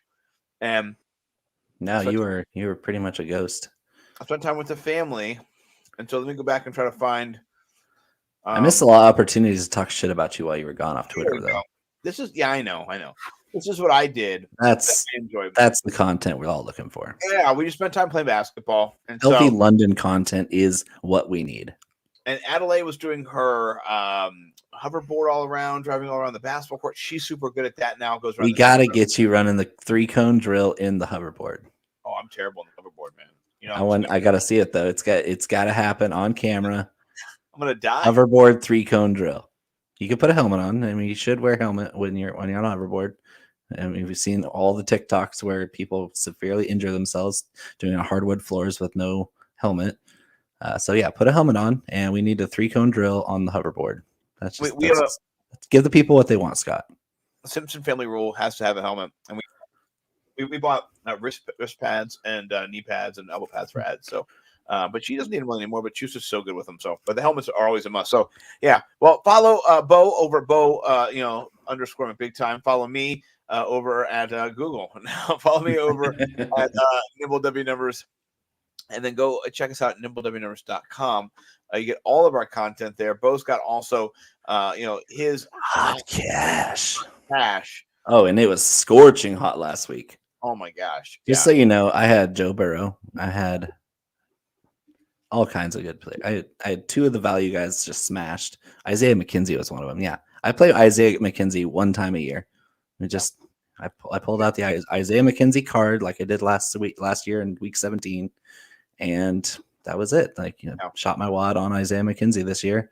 And I mean, it's technically the next year, but it's the same season. So I think I'm done with McKenzie unless it's a playoff slate. That I think he might come back into play for playoff slates. But for regular season, Isaiah McKenzie was a great smash last week, as was, I can't remember who the other guy was now, but I had two of the top points per dollar receivers on my hot cash list, along with Joe Burrow, along with your guy Justin Jackson. Hot cash. If you read hot cash last week, you won. Yes, and hopefully you're going to do the same thing this week. I had a lot of fun researching for this article this week, the Hogmanay Eye Plunge, where I pretty much went around the globe finding out different funny, idiosyncratic New Year's Eve traditions across the world, starting with the sacred ground. So funny. Yeah. Check out Bo, man. He's one of the best writers out there, and his content is fire. So you get some entertainment value with your winnings, which is what you want to do. I can't think of anybody better to be a partner with here. No, I'm not responsible for all the online recipes where they have to tell a story before they give you the damn recipe. It's a rumor. It's false. It's a hoax. I did not create that. There's an app that just gets it right, cuts it right out. I heard, and it's like a program or something you put on your phone, and it goes right. It's like skips it and goes right to the recipe. Which is kind of. I have the Food Network app, and that's the best way to do it. Oh. Food Network app has all the recipes with no stories. Oh, I like that. Check out Food Network app. Not a sponsor. Not a maybe. Could be. Not yet, but could be. And then also my guys over at the Balvenie. Check them out. Balvenie USA. They're my favorite. And Buffalo Trace Distillery as well. So good. And do check out us tomorrow. Our content will be out there. We'll be tweeting it out, and then we'll see you on Sunday. Right? I think that's all we have to say. See you on Football. Football. Love you guys. Have a great weekend. Are we gonna get a Deca box tomorrow? What's that? What's a Deca box? The Octobox is 8 games at once on the red zone. There's 10 early window games. You better get a Deca box. Scott Hansen, make it happen, brother. Please. So, well, we love you. We'll see you guys out there. Win some money.